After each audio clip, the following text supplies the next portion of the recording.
Old Faithful.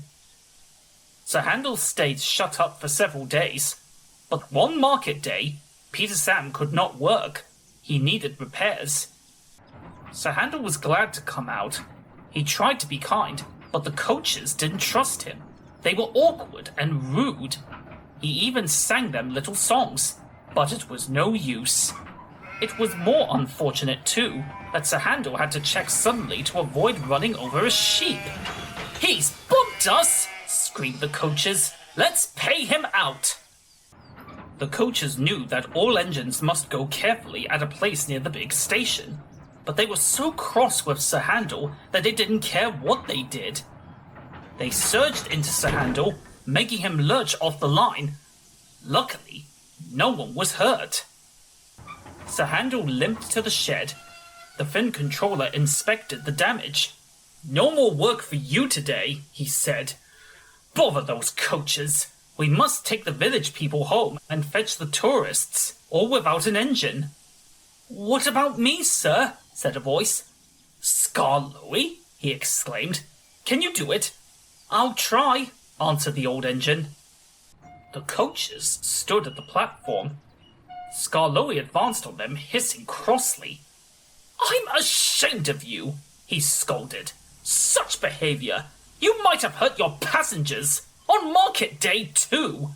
"We're sorry, Skarloey. We didn't think.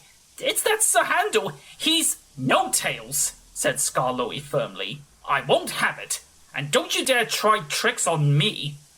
"No, Skarloey. Of course not, Skarloey," quavered the coaches meekly. Skarloey might be old and have dirty paint, but he was certainly an engine who would stand no nonsense. His friends crowded round, and the guard had to shoo them away before they could start. Skarloey felt happy. He remembered all the gates and stalls where he had to stop and whistled to his friends. The sun shone, the rails were dry. "This is lovely," he thought.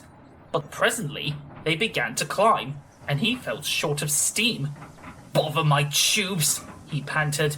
"Take your time, old boy," soothed his driver. I'll manage, he wheezed. And, pausing for breath at the stations, he gallantly struggled along. After a rest at the top station, Skarloey was ready to start. It'll be better downhill, he thought. The coaches ran nicely, but he soon began to feel tired again. His springs were weak, and the rail joints jarred his wheels. Then, with a crack, a front spring broke, and he stopped.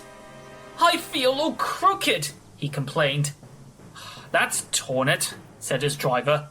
"We'll need a bus now for our passengers." "No," pleaded Skarloey. "I'd be ashamed to have a bus take my passengers. I'll get home or burst," he promised bravely. The fin controller looked at his watch and paced the platform. James and his train waited impatiently too. They heard a hoarse beep beep, then groaning, clanging, and clanking. Skarloey crept into sight. He was tilted to one side and making fearful noises. But he plodded bravely on. I'll do it! He gasped between the clanks and groans. I've done it! And he sighed thankfully as the train stopped where James was waiting. James said nothing.